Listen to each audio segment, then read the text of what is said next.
In India, a woman's fate can take a cruel twist when a husband dies. They would beat me. Both my daughter-in-law and my son would beat me.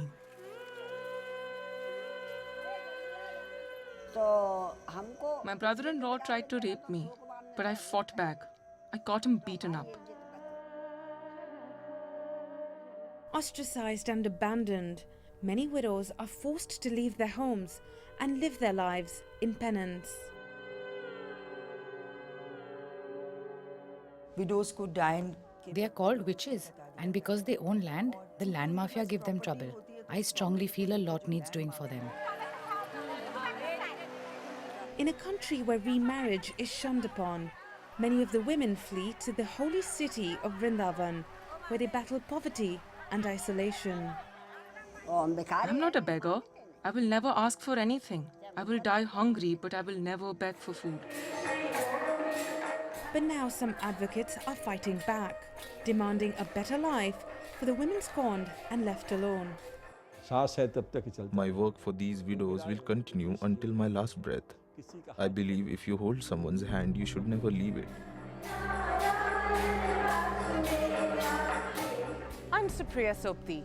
On this edition of 101 East, we travel to the holy city of Vrindavan to meet India's widows and explore the fight to restore dignity and honour to their lives.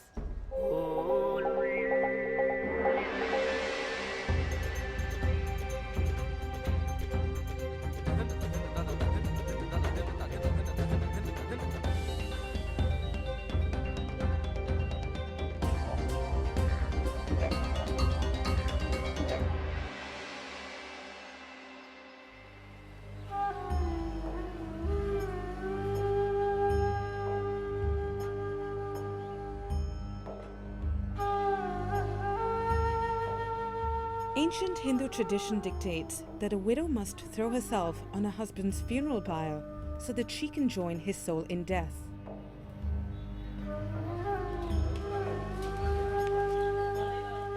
The practice was outlawed by the British in 1829.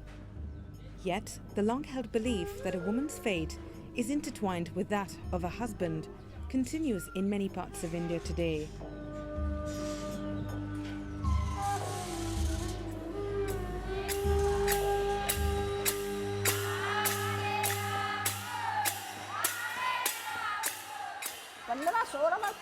I first came to Vrindavan about 15 to 16 years ago. I visited many holy cities across India and travelled a lot on my own. It is God's grace and His wish that I be here in Vrindavan. It's the end of a long day, and with a small handful of rice and dal tucked away in her bag, 70-year-old Dulari is making her way back to the place she calls home. For the last 15 years, she's lived here in the city of Vrindavan, in the northern state of Uttar Pradesh. Shortly after my children got married, my husband died. This was 30 years ago. His family tried to kill me. They tried to run me over with a bike. They tried to rape me. I protested. They wanted me to indulge in sexual activity. I complained about them and had them beaten up.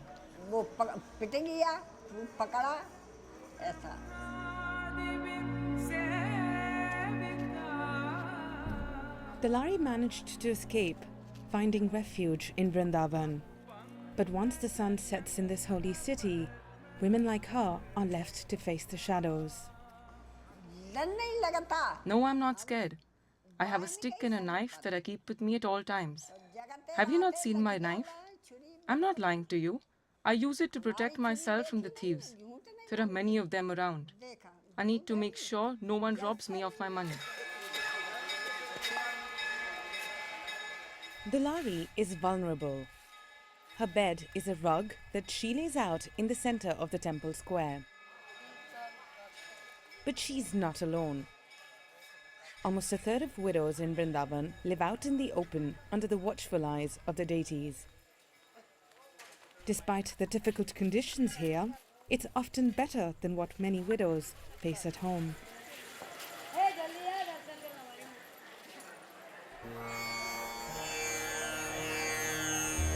Vrindavan is home to more than 4,000 temples, attracting pilgrims who believe it's where the Hindu deity Krishna spent his childhood.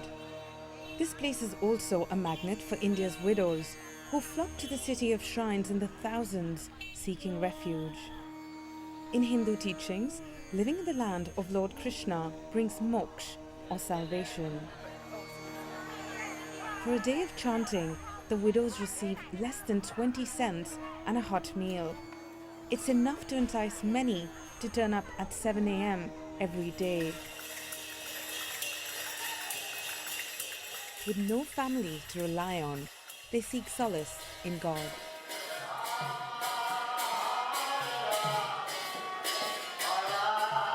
63-year-old Geeta MANDAL lost her husband 40 years ago, leaving her with her 2 sons and a daughter in the small village of Shunur in West Bengal.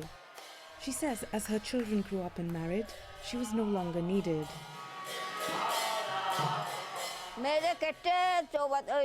My daughter-in-law would threaten me.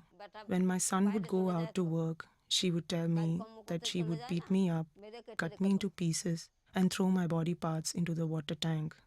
Work and you eat, otherwise nothing for you, she would say. She once banged me against the wall, and I even cut my forehead. To escape the daily abuse, Geeta went looking for a job. She was a domestic worker in the city of KOLKATA for nearly 12 years, returning home whenever she got some time off. She said visiting her sons and their families was less daunting when she had some money of her own. But when her health started to fail, she had to stop work. She says going home was not an option. My daughter-in-law has a very foul mouth.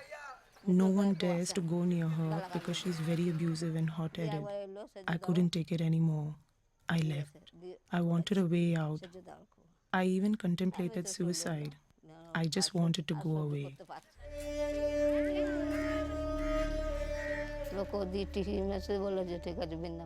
The ticket master spotted me at the station.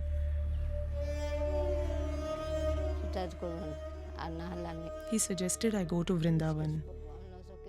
He warned me that if I tried to kill myself again, he would file a complaint with the police. That's how I ended up on the train. I told him I would just board the train, go to Vrindavan and beg to survive if I had to.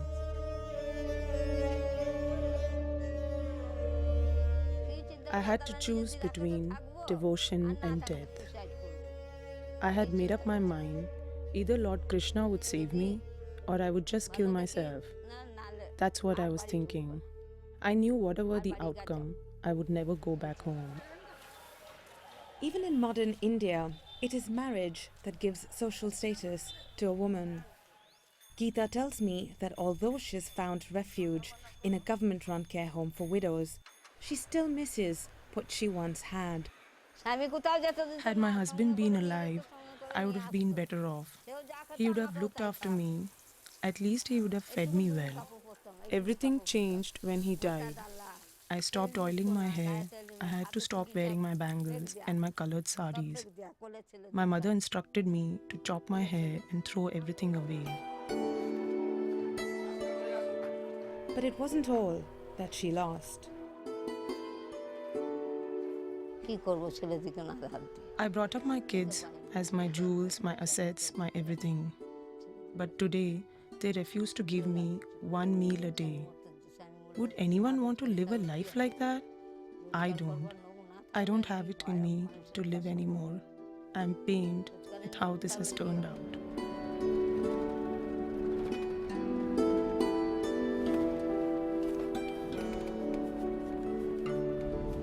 We've landed in Kolkata on the east coast of India and are headed up north about 3 hours to the village that Geeta MANDAL used to live in. She left home nearly a year and a half ago, and we're going out to trace her family and find out their side of the story. Geeta's sons still live on the land her late husband left for the family in the village of Shunur. Unlike other widows who are banished and robbed of their inheritance, Geeta still has a share. But home holds too many painful memories for her to return. Namaste.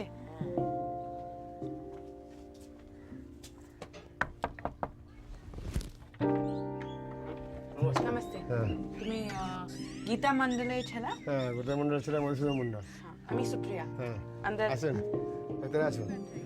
it wasn't long before we found Geeta's old house. Her son and daughter-in-law still live here with their own daughter. We put Geeta's accusations to them. There's one truth in 100 lies that she tells. Every time there was a fight, she would ask me to leave the house. What kind of a mother is she? Does any mother ask her children to leave the house? Where would we go? Her elder son doesn't look after her at all. She would scratch him with her nails, and she would also beat him up and his wife too. What kind of a mother is she? Calm down. Talk softly. But why? তো কিছু বলা। Don't talk too much. These are old stories. No, why not? They want to know why she has left the house. Since they want to know, I need to tell them what happened. She hit me, and so I had to hit her back. You can't expect me to not react. He would ask both of us to calm down and not scream loud. সে তো বলি। I would tell them that we were making a mockery out of our family. কি বাড়ি দেওয়া শান্তি করো, চুপচাপ করো, চুপচাপ থাকো। There was no peace at home. My mother would keep screaming. সেরকম বলি তো আমি। It's better that she lives away from home in that case. She's at peace. We're at peace. It's just better this way. Abuse by family members is a common reason why widows leave their homes. But poverty and desperation also play a role. Shunned is a village of nearly 500 families who earn a meager living farming. There are no schools here, no healthcare, and very little assistance from the local government. PRODYUT, a village representative, tells us family disputes are common here. There is a lot of pain and misery here in parts of West Bengal. It is a struggle to feed even one extra stomach. Because we have nothing, there is a lot of poverty here. Some have land, but it gives them barely enough for themselves.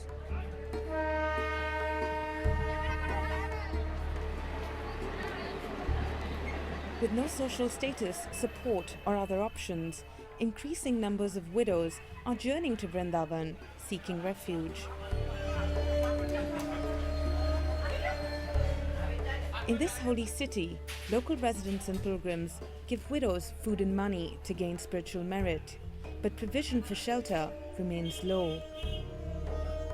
There are 5 government-run homes for widows in Vrindavan, but no official figures for the number of unregistered homes or squats in the city. Often, widows set up their own shelters on abandoned land and live off food donations from strangers. 23 widows live in this squat, Radhatila, on the outskirts of Vrindavan. The oldest lady here, DASI, invites me into her home, which is little more than a shed.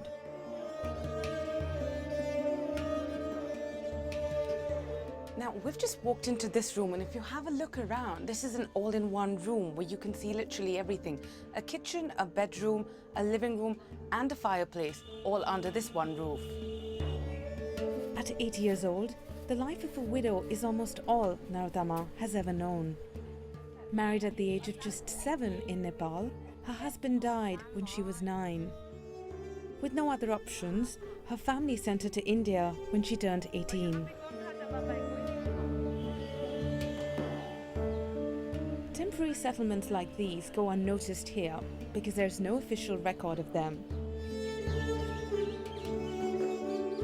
The widows tell me they're happy that they have somewhere to call home. But then I hear a disturbing tale.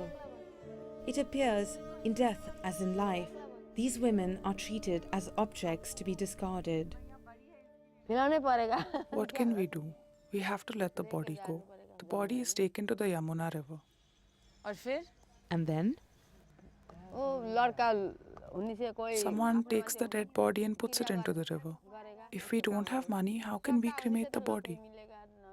Only those who have money can buy wood. How can a poor person afford it? I don't know what's going to happen when I die. I don't know. हमको निजे को पता नहीं है हमको ऐसे होगा ना अभी पैसे नहीं है The widows tell me it costs over $100 to buy wood for a proper cremation, making the traditional Hindu funeral ceremony out of reach.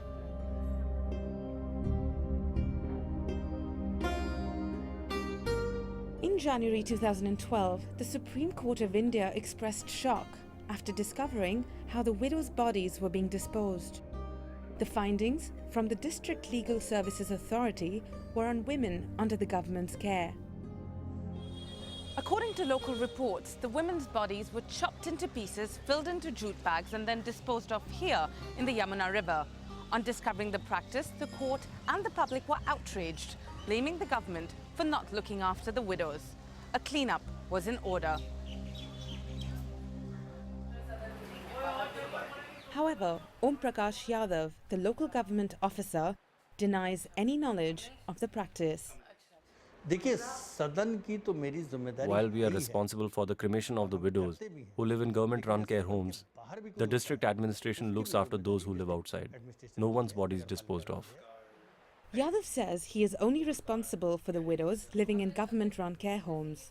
His duty is to ensure they receive their pension on time, that they can access basic medical treatment and die with dignity. But Yadav acknowledges some failures in the system, saying many widows don't qualify for the pension. There is a problem with women who stay outside government-run care homes, and that is they don't have an identified residence.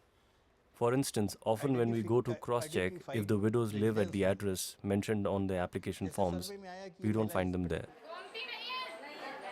Under the pension scheme, the Government of India gives each widow about $30 twice a year. However, only those with proof of identity, fixed address and a bank account qualify for the pension scheme. Mamta Sharma of the National Commission for Women says she knows where the fault lies. The state government is to blame. The central government is ensuring that the generic schemes work, such as the old age pension and widow's pension. But the state government needs to take the initiative to look after the widows. It is their responsibility. Most of the widows here are from West Bengal, so the West Bengal state government must share some responsibility and build hostels for the widows here. While the local government estimates that there are 1,700 widows in Vrindavan, Sharma tells me that the figure is a gross underestimate. She says it's crucial to acknowledge the true number of widows here to be able to help them. There are not 1,000 or 1,500. There are above 20,000 widows there. And if you go there, you will see them too. Some in spiritual hymn centers, some seeking shelter in lanes, some near temples, some always out on the streets. The government shouldn't try to cover up. It will not help resolve the problem.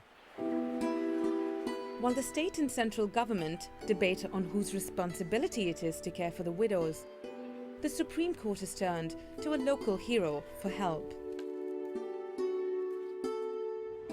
I want to show you. The Supreme Court asked Dr. Bindeshwar Pathak to take on the widows' cause. To make arrangements for supply of food to the destitute women living in the different government-run homes in the Vrindavan area. So this is how it started. A trained sociologist, Dr. Pathak founded the NGO Sulabh International in 1970. For 40 years, he's been building toilets in the poorer states of India, hoping to eliminate manual toilet cleaning. But last year, on seeing the plight of India's widows, Dr. Pathak adopted 6 care homes in Vrindavan. For more than a year now, widows under his care receive a monthly stipend of around $35, 7 times more than what the government offers. Lauded for his efforts, Dr. Pathak's social welfare model for the widows is self-funded, making it the first of its kind in the world. But there are some, like advocate Pratibha Sharma, who don't agree with his approach. The Supreme Court's order was to improve the situation of these women and support them. The order was not to give them money. Giving money is a way of supporting the begging culture. 85 वर्ष की है, 90 वर्ष की है, 95 वर्ष की है. I don't understand how people can expect old widows who are 80, 90 years old to work. We have to help them out. Now, if we are trying to make positive contribution and wipe the tears from the faces of these vulnerable women, and that's upsetting someone, then there isn't much I can do about it. Dr. Pathak has never been afraid to break social taboos. Earlier this year, he organized a holy celebration for the widows. For the first time ever, nearly 800 widows celebrated India's Festival of Colours. Beyond comprehension. It was beyond comprehension how after years of depression and leading an austere life, these women had so much joy on their faces, all of a sudden. In reality, it was a great surprise for us. Our journey has been particularly heart-wrenching. We've come across widows right from the age of 30 with children to 105 just waiting on their deathbeds to die. What's really sad though is when we asked some of these women to talk to us about their problems, they were really scared because they feared if caught complaining, they would lose out on the 10 or 20 cents that they're given every day. In a city of tens of thousands of vulnerable widows, there are stories on every street corner. But Radha Tila, the squat that I visited earlier, where widows fend for themselves, stands out.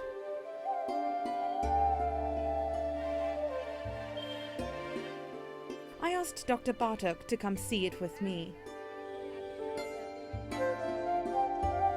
Some women here are as young as 35, while others are in their 80s. But it's rare for them to have a visitor who's interested in listening to their stories.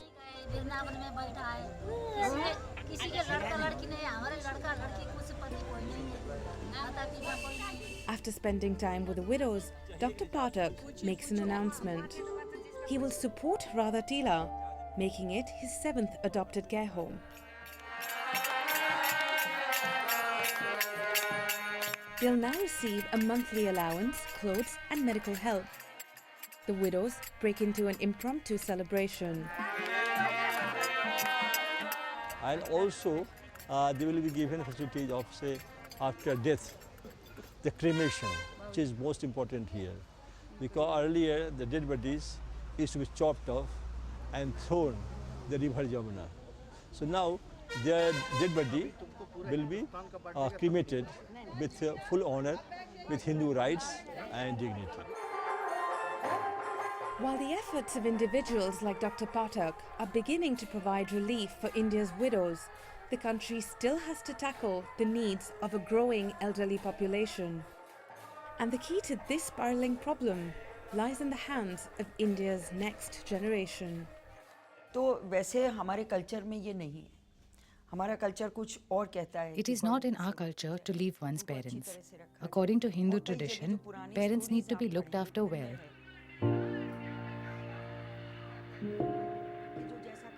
There is a saying, as you sow, so shall you reap. So today's generation needs to change their mindset. Our religious scriptures and teachings say that parents are to be treated like God.